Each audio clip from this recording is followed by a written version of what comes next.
Thanks for tuning into the Hidden Tracks podcast. You can find us wherever you find podcasts or listen to music. When you have an opportunity, please give us a 5-star review, write a little note, tell us how we're doing. We really appreciate it. It helps us keep this thing going. If you want to reach out to us, you can find us at Facebook at Hidden Tracks. Instagram is at HiddenTracks99, and if you'd like to send in submissions or talk to us or give us any feedback about what we're doing, our email is myhiddentracks99@gmail.com.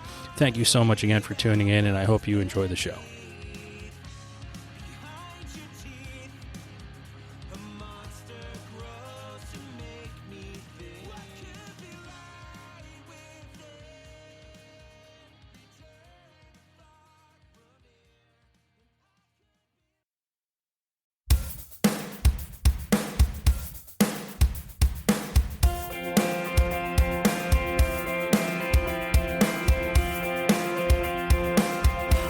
Drain from your face, pacing back and forth, you feel it begin to sink in deep, you're dragging it on. I hate to see you this way, don't think it's all your fault when seams start to fray. I know this stings, you're lost in it all, but I won't let you take the fall. Stuck in the wake of heartbreak, stuck in the wake of heartbreak,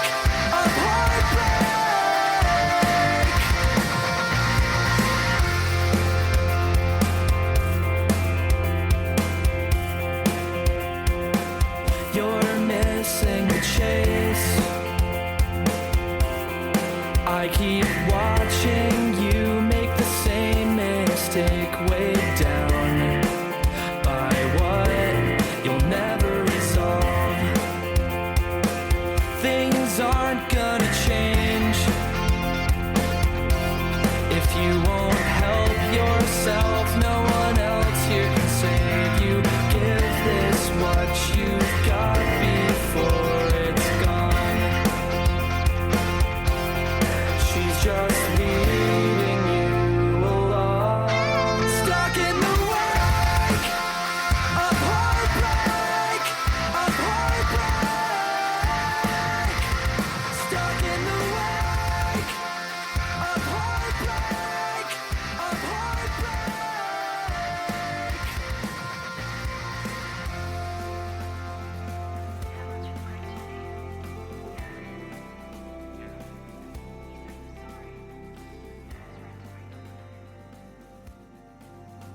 What's up, everybody? I got Marcus and Dylan from the amazing New England band Another One Down. Welcome to the show, guys. Thank you for having us. Yeah, thank you. It's our pleasure. Love your music that you create. Also love the stuff you guys do on your own, too, that you've put out there for yourselves. But I don't know, Dylan, you want to get into the background of Another One Down? I'm a new member. Okay. I'm the most recent. I think. I would like to hear your view on how you got into the band, and then Marcus can tell us how it all started. Yeah, cool. Sounds good. I met Marcus in college. We had a band together in college called the Summer Ends, and we also lived in the same dorm building. Quickly became pretty good friends, and then over COVID, it turns out that Another One Down was looking for a bass player. So Marcus hit me up and he was like, "Hey, you want to audition?" So I learned a couple songs and went in and jammed with the boys. And then that was 2021, I think, like spring 2021 when that happened. And so it's been super cool just being able to play music with such great people and be a part of the whole process. I've been a fan for Another One Down for a while since I met Marcus. So it's definitely cool being a part of it. Awesome. Marcus, what's your version of events? It's a very long story, so I'll try to do an version. But That's all right. We're a long form show, so whatever. So I started the band in 2014, actually, in high school because I was in like a metal band for a long time, and I really wanted to do pop punk because that's just been like my favorite thing since forever. So I started like a solo project and ended up getting some like high school friends in it, and they were the original members for like the first EP or two. And then, it's a long story, but like basically life just happened and I needed new people. So Ryan and Brandon ended up replacing two of the members in like 2017. And then we decided we wanted to be a five-piece with just me on vocals because I used to play guitar and sing. So we had Alex, our other guitarist, join in like 2019. And then Dylan obviously just told his part. He joined in 2021. So our lineup's been like building people over many years, but now I feel like we're definitely at our best that we've ever been member wise and everything. Yeah, well, listen, everything that's already out there is just phenomenal. And I said before we started recording, it's awesome to see you get out there with other bands that we know, like Goalkeeper, and you've already had a pretty, I don't want to call it meteoric rise because it doesn't have to sound that way because you guys are good at what you do, right? So, I mean, you've been on Warped Tour, you've put out awesome songs and awesome albums, awesome videos. And when it comes to your music, Marcus, what is it that, because you do a lot of other things in producing and things like that, what is it that keeps, bringing you back and making another one down, your focus and keeping it as good as it is?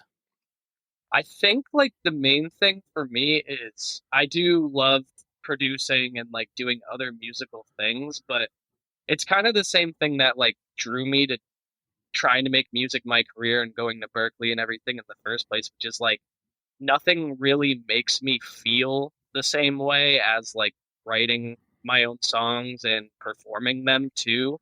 And that's always just been the driving force. Like even sometimes I'll get too busy with life or whatever and not write a song for a while, and I get so depressed and I'm like, why am I so depressed? And then I'll start writing again. I'm like, oh yeah, I forgot. I'm not doing the one thing that makes me like the happiest. That like it sounds stupid, but no, it's not stupid at all. We all need something that, pulls us out of the doldrum of life, right? Life does get in the way of a lot of things that we do. And the fact that what it is that can make you happy is a huge step over a lot of us out there. Yeah, for sure. And it's so funny because I always feel like people, it's such a cliche, like music is my passion and whatever, but it really is, like me and Dylan, we live together and we are just constantly doing musical things all the time when we're not at work or watching something stupid on TV. That's like really all we do. So it's everything. So what is it that started in your life? I'll start with Dylan. When you were a child, the music is a big part of your life now, but has it always been? And as a child, what was it that brought music into your life? I mean, that's a good question. I started playing piano probably when I was like 5, because my mom had like a piano in her house. Like so many of us. Yeah. But yeah, so she signed me up for piano lessons and I was doing like the classical thing for a while. And then I kind of fell out of love with music just because it felt like a chore more than anything. But then I got like an iPod. I was probably like 9 or 10 or something. And I started getting into like Green Day and Coldplay and other like rock bands that had like actual lyrics and like more interesting arrangements than just solo piano stuff. So I was like, yo, I need to start playing guitar. So I got a guitar for Christmas, like a shitty like acoustic thing. Sorry, are we allowed to swear on? Yes, absolutely. I got like a shitty like $100 like acoustic guitar and just started. Was it a Washburn? Because I think mine was a shitty like acoustic Washburn. Maybe I want to say it was a Yamaha, but it was like 15 years ago or something when I got it. I don't quite remember. But yeah, so I went to my first guitar lesson and I learned like 2 chords. It was like G and like C. And immediately I just started writing songs with it. I wrote a song about like candy and about how much I loved like Twix bars and shit. So when's the remix version of that coming out? Yeah, I want to hear this. I've been workshopping it for like 15 years now. It'll come out when I'm 40. But yeah, that's kind of what started my love for like more sort of like songwriter, like more rock stuff. I definitely owe a big piece of like where I am today to like Green Day, because they were like my favorite band. I was obsessed for so long with them. I think a lot of people owe a lot of their music to where they are today because of them. Yeah, I was just about to say the same thing. Like, I have almost the exact same story as you, where like I started on piano, and I was like, I listened to American Idiot, and I was like, I want to play guitar. Yeah. And then I just was so obsessed with Green Day too. The piano was like more common in households. Like I grew up in the 80s and 90s, right? But a piano was in every person's house. More common than a dining room table was a piano in everyone's house. It's amazing how many musicians start on piano, then give it up, and then later on in life say, "I wish I never gave it up." But we all gave it up. We all. It was a chore. That's me as fuck. Like, Dylan is still so good at piano, and I'm like, damn, I wish that I was still good. Like, I get so bad. I can just like, I can figure out the chords and stuff, but like, I can't play for shit. It's so bad. So what was it for you, Marcus, that brought you to the dark side of making music a thing of your life? It's a good question. I don't know. It's like I said, it's similar where like I just got really, really into like rock. I honestly, one, because of Green Day, but two, just because of the video game Guitar Hero 3. Yeah. Like, Yeah.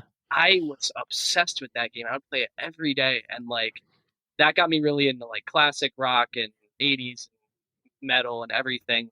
And then it just like stemmed from there, getting into other stuff. My sister was like really into pop punk and was like kind of an emo kid. So once I realized that all the bands I liked, I couldn't see in concert because they were all either dead or not touring anymore, I was like, well, I'm just going to steal some of her CDs. Then I got really into like All Time Low and Mayday Parade and like My Chem and stuff like that. And it's the same thing I said before too, where it's like all of those songs were more relatable to me, and I like felt like they just meant a lot to me. So I was like, I kind of want to make songs like that. And I made a lot of songs too when I was a kid, but they were honestly, I mean, I haven't heard your Twix song, but they were probably a lot of it was all just like it was all like, if you ever heard Story of a Lonely Guy by Blink, it was all that, just me being like, I like girls, but they don't look at me. Like, just weird. I don't know. There could be an entire remix album of original home recordings, right? It's sounding that way, that you guys can collaborate and find that old stuff and make something cool out of it. That would be awesome. Yeah. Find a Universal, that can be like a bonus track or something. What was the first band, Dylan, that you attached yourself to, that you felt that you found and you took personal ownership of it and started sharing it with people? Man, that's a great question. Because I want to say Green Day, because I didn't have. It's interesting because I was homeschooled actually until high school. So a lot of my friends, like before high school, were like also homeschooled. So I was like showing them Green Day, and they'd be like, "Whoa, this is cool. I've heard Boulevard of Broken Dreams on the radio." But like when it comes to bands that I just start showing people, I got a lot of people into my.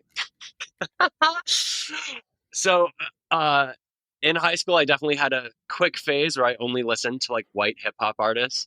And I'm definitely better now. I listen to more diverse artists nowadays, but like for a period there, I was definitely super cringe. But I got a bunch of people at my high school in a Watsky, and so I guess that's the thing. How about you, Marcus? What artist did you attach yourself to that you felt you found and started sharing with people? I mean, the big one for me really was A Day to Remember. Like, I mean, I was so obsessed with them for so many years, and like Homesick, I listened to like a million times because it was just like everything that I loved about metal and pop punk and rock and everything like in one. So that was like my band. That was like I think I even had my graduation cap had Homesick on it, if I remember correctly, and said we're moving forward on it. Like I was just obsessed with them. So that's what I would say. Yeah, and it's amazing, and this is the kind of thing that starts to upset me when it comes to music and bands, and you guys as well. Is like A Day to Remember to me is a huge name, right? It feels like it's a huge band that everyone you mention it to will know who they are, but unfortunately people don't. And it's weird to watch things like that happen within music where you can connect with people over a band and you just think that they're the biggest. Like, it's almost like you say Green Day, A Day to Remember. It's, for me, in my own head, I understand they're not as big because Green Day had a Broadway fucking play and stuff. But I mean, as a band, it was like they're on the same level, but they're 100% not. And that's the kind of stuff that just fucking ekes me about, like, man, it's hard to think that a band like that, A Day to Remember, isn't, where Green Day is. I always thought that was very interesting because like they're still selling out like arenas honestly all the time, but the people are still like, there's no rock bands left. I'm like, what are you talking about? They're right there. And I'm like, I'm always interested to see in like a few 10, 20 years, like what bands from our scene are going to be in like the Rock and Roll Hall of Fame or something like that, because, Green Day is now in it. So who knows? But yeah, it's hard to imagine. And I did a couple years ago, I did a 4-hour long debate with a bunch of friends about Rock and Roll Hall of Fame. How, first off, we think it's all bullshit to begin with. And, there's so many bands that are in that shouldn't be, and so many bands that aren't in for some reason or another. If you're telling me Rage Against the Machine didn't change the musical landscape and isn't a pivotal band in the history of rock and roll, you're fucking wrong. yeah. And, that's the kind of stuff where it's like, yeah, this is all made up bullshit. Like, it's so stupid. I agree 100%. Half the people they nominate, I'm like, this isn't even a rock band, but I don't know. Well, the thing that was really cool about, I forget if it was last year, a couple of years ago, but when Dolly Parton was last year, yeah, she said, "I don't want to go. I'm not a rock star." Yeah, but then she made a rock album and was like, "Oh, now I can be in it." I'm like, "Let's go!" I fucking love it. Now, when you started playing guitar, Dylan, like what was your first time that you actually performed in front of people that weren't friends or family or anything like that? That's a good question. It was probably just something like from a music school thing, because I took lessons at the Real School of Music for a little while, and there was like an ensemble band thing where we just like got together once a week and played covers. I think the first time I actually played in front of people in like a band setting was that, and we played like, Say It Ain't So by Weezer and like Carry On My Wayward Son and stuff, like very like standard like You guys were music playing school. that as kids. That's awesome. Well, I was definitely like 16 at the time. Okay. How about you, Marcus? I have pretty much the same thing. Like I used to do rock camp when I was like between the ages of like 13 and like I did it all the way up till like 17 because it was so fun. But yeah, same thing where like we practiced for 6 weeks, then we played a bunch of songs. I think ours were like Another Brick in the Wall, Today by Smashing Pumpkins. I remember I got to sing The Pretender by Foo Fighters. That's awesome. And so that was like my debut singing. but I couldn't sing the high octave yet because I was still like a kid, so I just sang it low octave. Yeah. It was probably pretty cringe if I had that video. I did the same shit for Say It Ain't So. I was like, say it ain't so. And it was, oh my God, so cringe. Now, when you step out of those little schools and camps, and you go out to try to start your own band or put something together, and Marcus, I know you said Another One Down kind of started in high school and stuff, but Dylan, when you try to do something and start a band, I'm always anxious to hear what the name of your first band ever was. I've got the the first like band was like me and my one other friend. We were like, God, like 12 or something, like probably younger, honestly. Where like I was playing acoustic guitar and singing, he was playing like a hand drum. And like every so often, like we'd play for like our parents and shit. But we were called Couch Potatoes. Wait, that's a good name, right? Isn't that awesome? We had like a song called Couch Potatoes where we were like, yeah, all we do is like sit on the couch and like watch TV and eat chips, and we don't do anything with our lives. That's definitely a Fat Records name of a punk band, Couch Potatoes. Right? That's exactly where it fits. It was so sick. We were so edgy. We were so anti-establishment. Parents telling us to eat healthy. I guess that's where the Twix song came from. Yeah, no, it's true. Totally. How about you, Marcus? Oh God, I have a few. I want them all then. Yeah. When I was like 10, like me and a bunch of my classmates said we were going to start a band, and so it was called Frostbite. Oh. Which honestly, I actually think that name was like decent. But the funniest part of it to me was we found this website called freewebs.com where you could just make a website. So we would make websites for all these bands that we would start and never practice. None of us could even play instruments. I had another band called it was me and my friend Sam, and we wanted to get my friend Adam in it, and so we decided to call ourselves the Thunder 3. But we didn't ask Adam yet, and we made the website, and then we asked him, and then he said no. So that was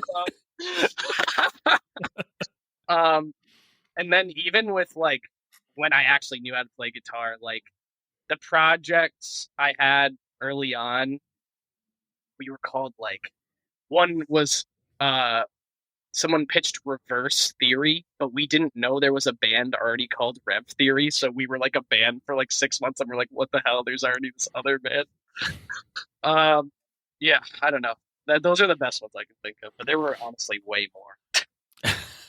It was mostly bands that didn't even exist. Just me and a few friends being like, let's start a band, and then never practicing. Yeah. Well, in the early days of band formation, the most important thing is coming up with a name. So Exactly. 100%. So as long as you have that, you can move on to actually learning how to play instruments. Yeah, exactly. It's not as bad as, those were not bad as we've had on here. It's not even close to mine that was bad, but Yeah. What is yours? Mine was Her Brilliant Transfer. Is that for like trans rights? No, that was like 90s. So it was just, I was like, huh. It was a girl. She just all of a sudden changed. Like when I say changed, she was really nice, and then she became a massive bitch. And I was just like, look at that. She just transferred. I was like, Her Brilliant Transfer. Like that's a cool emo name. So. Well. And when it comes to playing music, you guys have played live a bunch of times throughout your career. You've done all these things, but when you first had that moment when it clicked for you, Marcus, do you remember the moment when you were performing on stage and it just you said to yourself, wow, this is different? Oh yeah. I mean, I've had a few of those. I feel like the first one, like we had probably been playing shows for like a year, maybe a year and a half. And so we finally had our EP out, and like we were playing like the Met, I think it was, which is like a small-ish Rhode Island venue. It's like mid-size.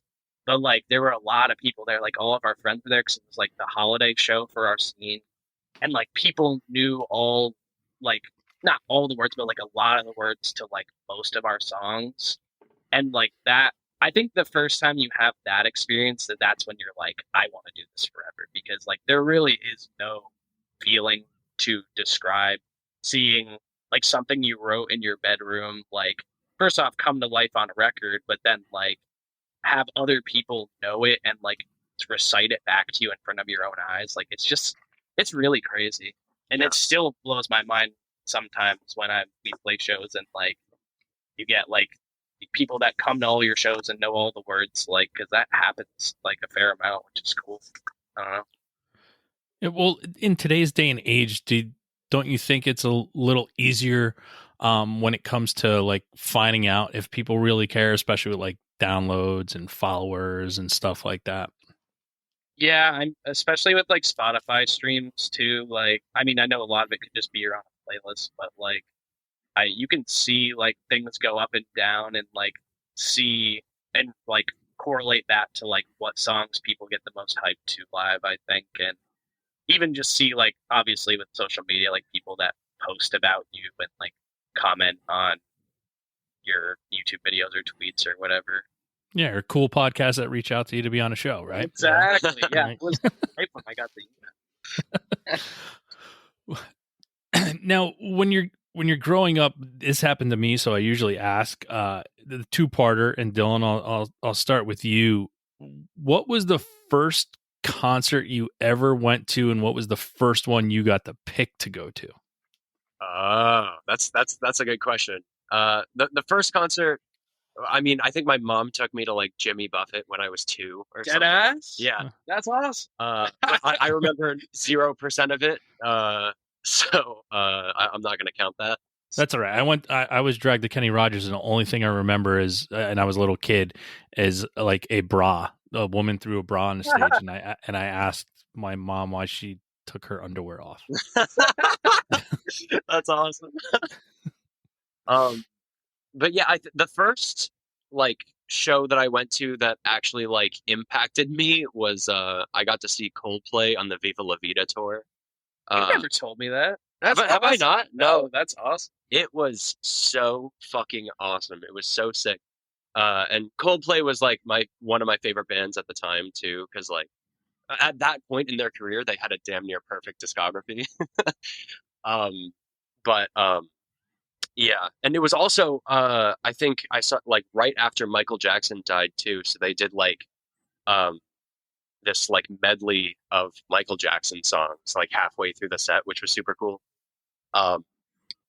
But yeah, but my mom bought those tickets because like our whole family was into Coldplay at the time. So that was definitely the first that like had an impact on me. But I wasn't like, oh, we got to go see Coldplay, Mom. I was like 8 or something. I was 10 probably. But trying to think like the first show that like I bought my own ticket for. It was probably a Warped Tour. I forget which. I couldn't tell you which year, but probably Warped Tour was the first one where I was like, all right, I got to go to this. So I spent my own money on it. All right. How about you, Marcus? I didn't really get taken to concerts like at a young age because just my parents liked music, but they weren't just going to concerts. Like even my dad, he was like, yeah, I like never really went to any concerts like growing up. That's so weird. But so I guess my answer for both would be because my mom bought the tickets where I got to see, once again, Green Day. I saw Green Day on the 21st Century Breakdown tour in like 2010 with AFI. And that was another like very like life-changing moment for me because like I was already like obsessed with them. Then I became somehow even more obsessed with them, and like that show was just so like the set list was amazing, their showmanship was amazing, and just being in like a stadium full of, or I guess it wasn't a stadium, but it was Xfinity Center, so it was pretty big. Just being with so many people like and seeing everybody like know all the words was just like crazy. I don't know, it was awesome. Yeah, and you know, I'm being an old man as I am now, like going back to thinking about the first time I saw Green Day, $12. It was Seaweed, Green Day, and Bad Religion, Roseland Ballroom, New York City. Whoa. And, that was Kerplunk when that was when that was a thing. And to this day, I swear I have my T-shirt somewhere and I can't find it, and it's like the bane of my existence to find that T-shirt I got at that show. But like, just knowing the impact that over generations, like that's where I love seeing the different generations of what Green Day did for people. Like it's just it's amazing, and I think that at times they are looked at to the point where they should be looked at more so based upon the generational gap and the influence they had on so many different generations of what they were doing. Totally. I agree 100% because I feel like sometimes they get a lot of flack for like, yes, did they take what punk was and make it more mainstream? Yes, but because of that, you have so many like younger people, and I mean people our age, that like got into punk from that and pop punk and like everything surrounding it. Like they were just so influential that like I feel like you can be like they're sellouts, but like they helped elongate, is that a word? Yeah. Like Yes. the state of punk for years and years to come to this day. I mean, now we have MGK making pop punk. So. Well, it's so crazy because in like 30 years, people are going to have the same conversation about MGK bringing rock to the mainstream. I don't know. Fingers crossed. Right? Yeah, I hope not. But yeah, Green Day, what they did was that they made it possible for people to like it. And I go back to, I remember the exact day that I knew the world was changing when it came to music was when, the guy on the football team who used to make fun of me, being a stupid little skate rat kid and wearing a Green Day Kerplunk shirt to school, making fun of me for it. The day he pulled into the senior parking lot and was blasting Dookie in his fucking Jeep, I was like, the world's about to change. Yeah. That's wild. That's actually a lot similar to what Kurt Cobain said when Smells Like Teen Spirit was blowing up. He's like, yeah, all the jocks started coming to our shows. We were like, what the fuck? Yeah, this isn't what we meant it to be. And that's another one of those bands that was so influential. But the thing about Nirvana for me, like I was there. I saw it happen. I saw how everything changed because of what they did and how influential they were. And they made music more accessible to people. They made it okay to, like, you don't have to wear lipstick and eyeliner and puffy hair to be a rock star. You can do it on your own terms. And it's still, though, one of those bands that I'm like, oh yeah, they were huge. And I remember I loved it. I haven't listened to Nirvana in, I got to say, 20 years. I don't blame you. I saw, like, I think it was Max Bemis from Say Anything say, like, I love Nirvana, but like to me they're almost like Nickelback now, where like I know all the songs, but like I don't want to listen to them ever. Yeah. I've recently been able to listen to them again, but I was that way for a long time where like I listened to that record so much when I was like 10 to 12 that like I couldn't listen to it anymore. But recently, I don't know why I've kind of come around to it again. Yeah. Yeah. My thing nowadays, and like the greatest thing about Nirvana is it gave us the Foo Fighters. Like, yeah. Now, getting into this, maybe you guys will have the same answer. Maybe it'll both be different. Let's hope they'll be different. But as a band, another one down, if no one heard your music and you told them you were in a band and you wanted to introduce them to another one down, what song of yours would you play for them, Marcus? That's tough, honestly. Like, if I just was, if I wanted to give them like a full grasp of everything that we are, I would probably play them Sulk, I would say. But if it was like kind of a normie and they were like, oh, you're in a band, I would probably show them Stuck in the Wake just because I think that's like our best chorus and maybe our best overall song. But I think like Sulk is more of like encapsulates everything about the band, from lyrical content to sound to like blending like heavy aspects and pop punk aspects and everything, you know? Yeah. How about you, Dylan? I mean, it's such a good question and such a difficult question because it completely depends on who's asking, I feel. Yeah. Because Well, you're judging someone by their look, right? And Yeah. you don't Yeah. know what they like. So that's why I love the question, because just a random stranger says, "Okay, give me a song to go put on my playlist as I walk down the street." yeah, I would probably have to agree. Stuck in the Wake is probably the best for the average person because I definitely agree. Like I think lyrically, melodically, everything about that song I think is great, super catchy, and like it's uh palatable, but it's also just really fun. Uh, so I think most people just on the street, I think, can listen to that and have a pretty decent like idea of, oh, I think this is cool. But like if my friend who is super into like heavier stuff asks, I might say, hey, check out Deadweight. Or if a friend of mine who's really into like Citizen or movements asks, I'd be like, oh, try out Headspace. Like we have so many different like flavors of emo. Yeah, no, Yeah, it really is. The album really is like, it's definitely has something for everyone to grasp onto, right? Which I think is the make of a good album, because it can open up to so many different people, and each song can be on a different playlist, which Yeah. is awesome. I think sort of in that same breath, it's super important to like, because in the age of streaming, like the way people listen to music nowadays is so different. Like people put on playlists, they hit shuffle, uh, and do that. But back in the day, when everyone listened to CDs, like artists kind of wanted every song to have the same vibe to it because people would gravitate to that vibe, get the CD, and then they'd like hear that whole vibe throughout the whole album. Like one of my favorite albums ever, like Welcome to the Black Parade by My Chemical Romance, is like pretty. I mean, it does go really crazy places at points, but for the most part, it's kind of one note, like it's one specific sort of vibe throughout.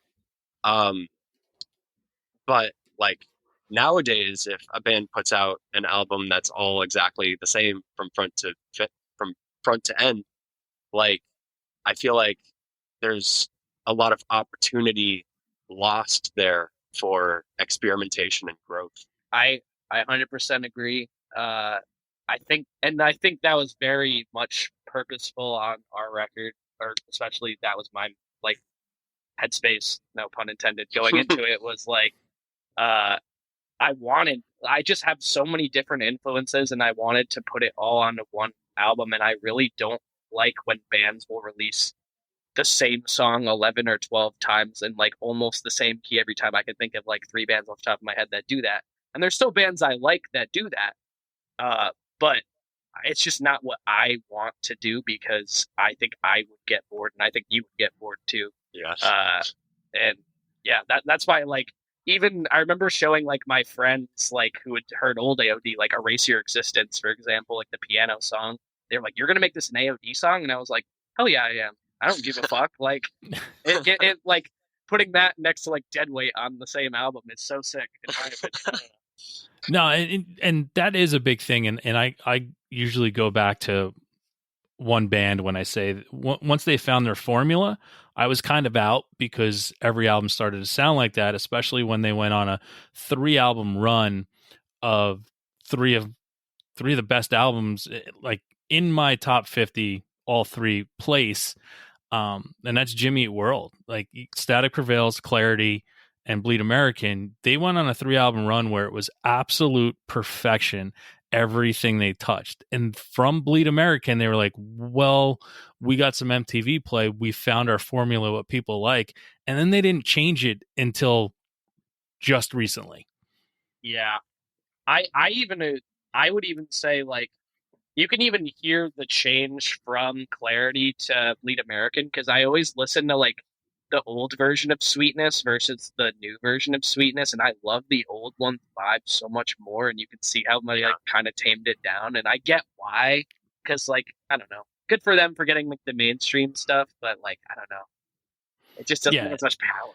No, and that was my big thing. When you find that formula and then you stick to it, and like you said, like every song sounds like it's in the same key. Like I knew from the opening note of, you know, Chase the Light comes out, Futures comes out. I'm like, it's the same fucking album. Like it can just be, you can consolidate the, you know, after Bleed American, you can consolidate 4 albums after that, put them into one, and just, you should have just tried to pick your 12 best songs from those 4 and just said, here's Jimmy World now, because they're all kind of the same, and I'm not trying to shit on them. It's just like I get how you can, once you find some success, you kind of get stuck at trying to keep that and keep the fans happy.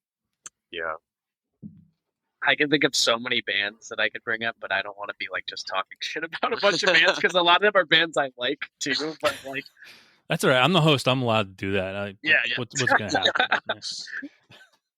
You guys have to have cred out there for the band. So yeah, exactly. Don't go shitting on people. Yeah, I love it. We can do that off the air. Now, when it comes to point in your life, I have this thing where I have bands that never let me down. Like I have pretty much 3 pivotal bands that I can always turn to no matter what mood I'm in, or if I don't know what I want to listen to, I can always just go to them, listen to them, and be satisfied, especially in today's world where I just get lost in music. I'm like, okay, that's enough. I need some tried and true stuff. Now for you, Dylan, do you have like a band that you always turn to that never lets you down? Absolutely. And this is a great question, because this just happened to me like yesterday or 2 days ago. It's Modern Baseball, man.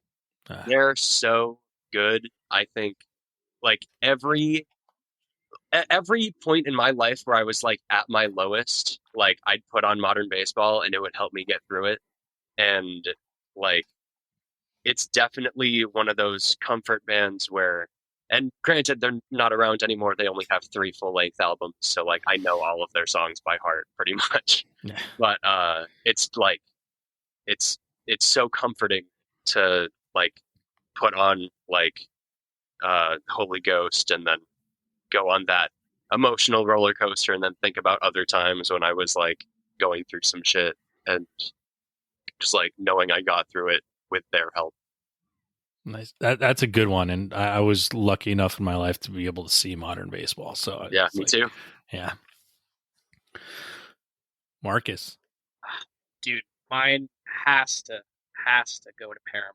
Yeah. Oh, yeah. Paramore too. For me. Like, yeah. I genuinely think the only other band I can think of that is like this is maybe The Story So Far is like my second answer, but Paramore has never released an album, in my opinion, under like an 8 out of 10. Mm-hmm. Like every album is so amazing. They do kind of what we were talking about before with like different vibes. Like if I want to like, you know, like get hyped, I listen to like That's What You Get or Misery Business. But if I want to like cry, I can listen to like Hate to See Your Heartbreak, or like I don't know, anything on After Laughter makes me cry and dance at the same time. Like I don't know, they just like every album they reinvent themselves in like the most beautiful way. Especially even the new album's awesome. Like I don't know, definitely got to go to Paramore for me, I would say. Yeah, they're good. All right, nice. Speaking of crying, what was the last song you cried to, Dylan? Oh God. Yeah.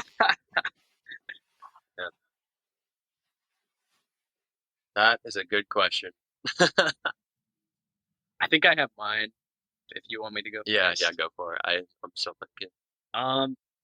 One song that like I feel like is just my go-to cry song is fucking Transatlanticism by Death Cab.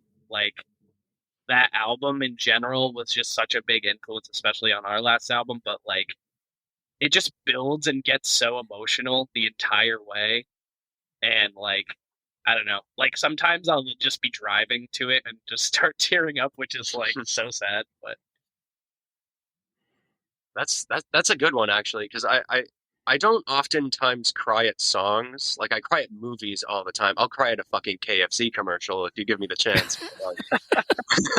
But like when I listen to music, like, it's really hard for me to sort of cry based on, I guess, lyrical content because I'm too busy analyzing it to like like musician brain. It's hard to turn off. So, but something that definitely does make me cry is like the nostalgia of things. And so Transatlanticism for me was like one of the most important albums like in my life, like when I first discovered it. And even to now, like it's a 10 out of 10 perfect album. But like whenever I hear that guitar riff, like that first boo doo doo doo, I'm like, man, fuck. And it just hits me right where it counts. Yeah. It's there's something about when you hear a note that when it gives you goosebumps and you know something spectacular or terrible is about to happen. When I say terrible, like all of a sudden your emotions are going to come pouring out. Yeah. There's nothing in the world that I've ever found that does that exact same thing. Mm-hmm. And that's what I love about music, because you know right away. And it's like when I listen to you guys, I knew right away. I was like, yes, I'm in. Let's go. And that's the kind of stuff that is so important to, I think, just living your life and trying to get the most enjoyment out of it is when you find something that you love, whether it's music or a book or a movie, that just some art form other than the daily bullshit grind. It's something you got to hold on to, and it's something that you don't want to see go away. And that's the big thing, is watching bands go away, right? Like when you bring up modern baseball, like fuck, there's no, I get nothing else ever from them, so I got to enjoy what I have. Totally. 100%. Now, speaking of stuff like that, do you have any new music planned? Are you working on anything to come forward soon? What are you giving me to look forward to? Because I need something. So we can't reveal exactly what, but we do have some new stuff coming this year, which will be cool, very soon. So yeah, I can't really reveal anything, honestly, but all right. Other than that, we have started writing for whatever it is next we're gonna do. We have like some plans, but we're still like workshopping a lot because like I don't know, everything we write is so drastically different. Than like every song is so completely different. I know we just said we thought that was cool, but like I feel like we need to find like the middle ground both. So I don't know. There's definitely stuff on the horizon. I'll say that. All right. Well, how about this? You labeled yourself pop-punk / emo band, what would people be really surprised that Marcus and Dylan get a lot of enjoyment out of listening to? Dylan probably. Carly Rae Jepsen, dude. I fucking love her. I listen. I listen to everything really, but like I'm currently in my like girly pop arc in my life. So yeah, a lot of Carly Rae Jepsen. I love the new Caroline Polachek album. Is awesome. I love Sophie 100 Gex. Like I just love weird shit, dude. But I also love the super like formulaic pop stuff that comes out. It's great. Awesome. Mark. For me, I mean, I'm the same way. There's so many different things. Like I listen to like a lot of like pretty heavy stuff actually, like fucking, or like, and even like some genty stuff like Periphery is one of my favorite bands. And like half the time I feel like I'm just listening to Knocked Loose, which is funny because like I feel like I like go strive for melodic so much, but sometimes I'm like, I just want someone to yell in my face.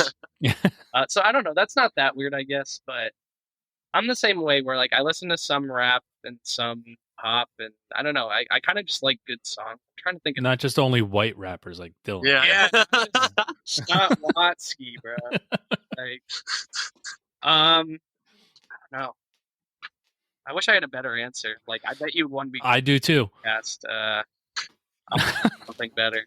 But all right, how about this? World's going to end in 5 minutes. Meteor's going to crash into the earth, and you're forced to listen to one song. What song do you listen to? It's the End of the World, and I Know It by REM. Okay. That's good. I'd listened to the demo that I've been working on for 8 years and think, damn, this snare sounds like shit. I'm so glad I didn't get to release this.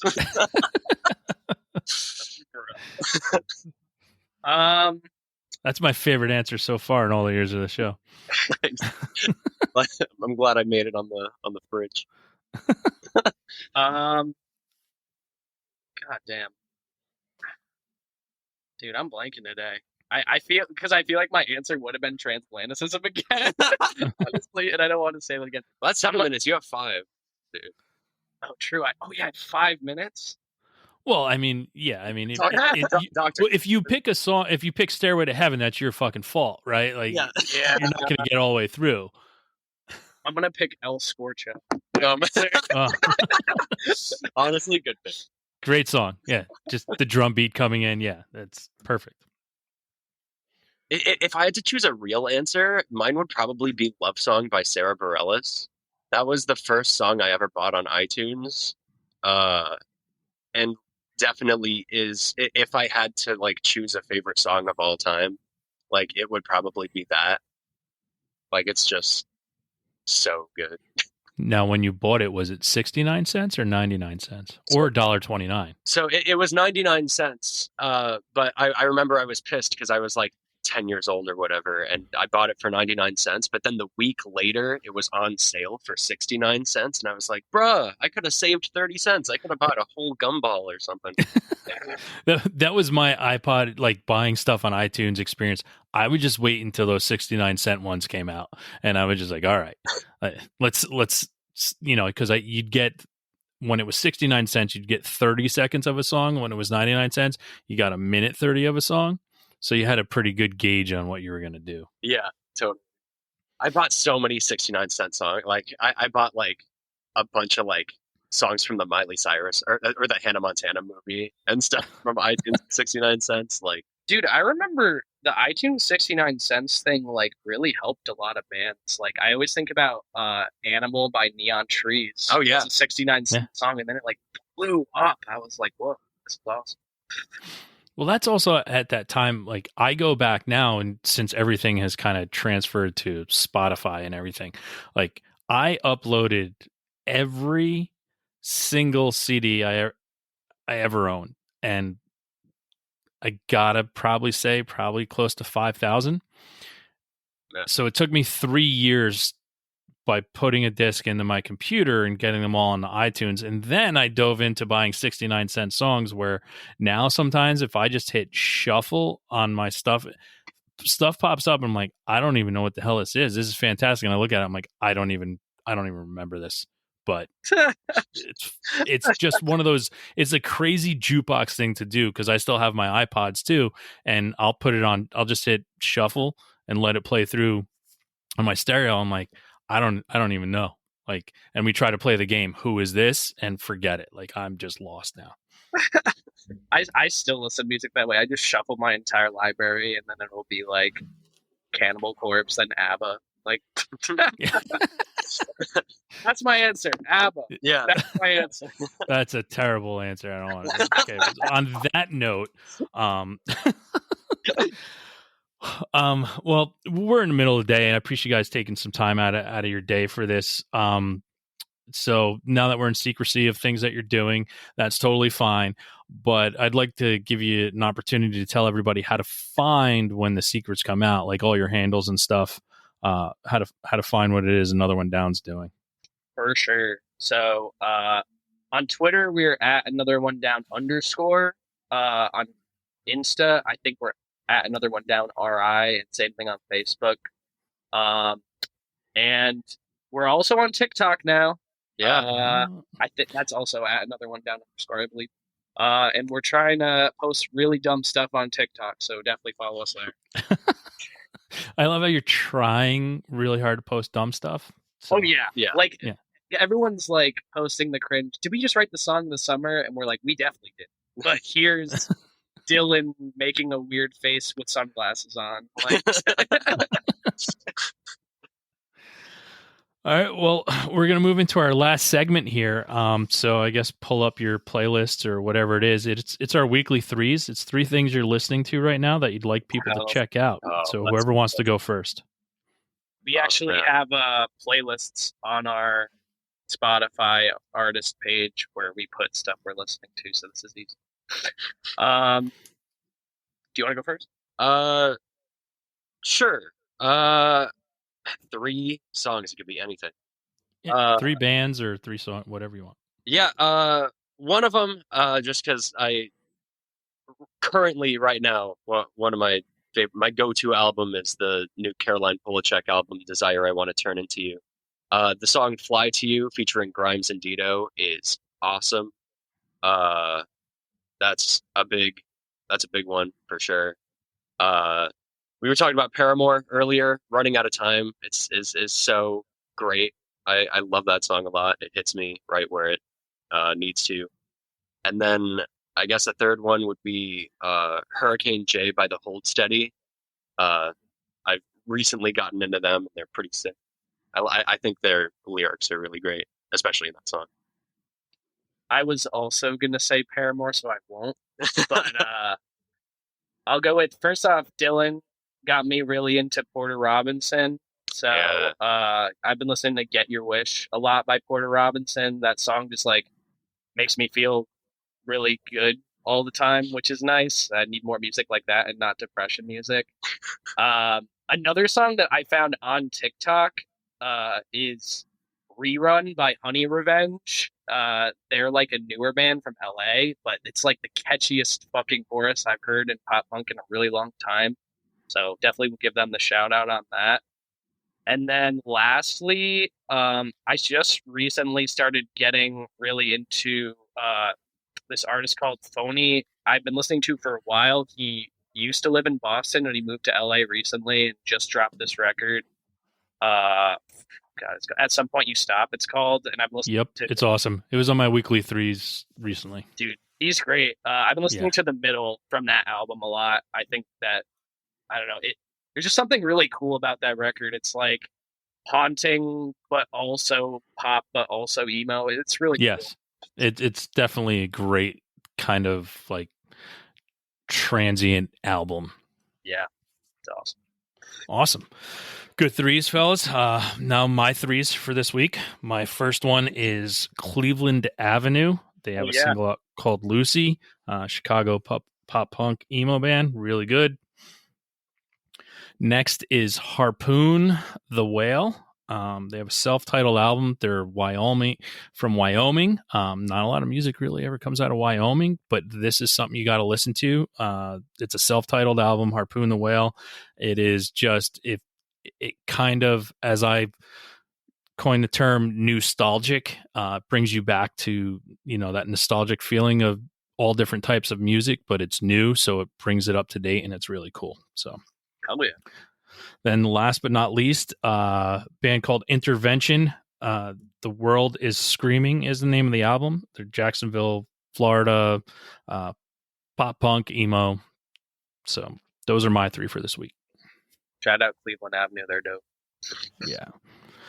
Well, I want to thank Marcus, Dylan. Thank you guys so much for being with us today. And thank you for creating the music that brought us together to have a little bit of fun and bring some sunshine into a cloudy day outside. So thank you guys for doing that.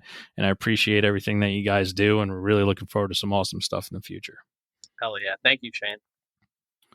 Everybody, you know what time it is now. It's time to go out, listen to another one down, and have a great fucking time.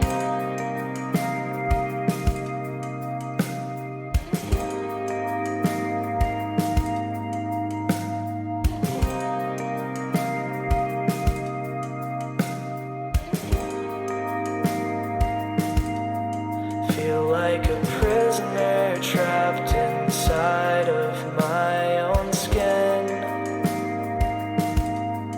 Feel like a failure for all the time that I'm wasting. I'm walking home alone, climb 5 flights of stairs to this broken home, where I'm constantly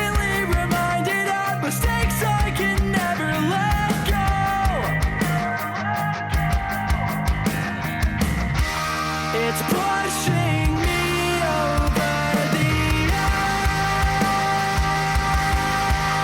praying I will make it out alive as I decide. I'm thinking back to a better time when I was still young and I felt so alive. Now I'm struggling to realize that things have changed. It's too overwhelming, the thoughts that the devil tries to sell me.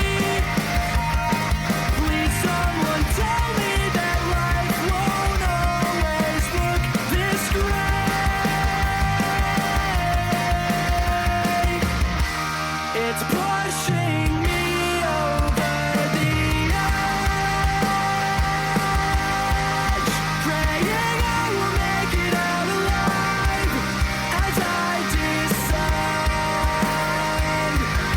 The farther I fall, the harder it gets to pull myself out of the thoughts in my head. They swallow me whole as I finally fall to my bitter descent.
Thanks again for tuning into the Hidden Tracks podcast.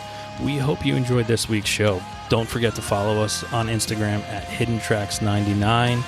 Also, send all your submissions myhiddentracks99@gmail.com. Tune in next week. You may find your new favorite band, and don't forget to go out and have a great fucking time.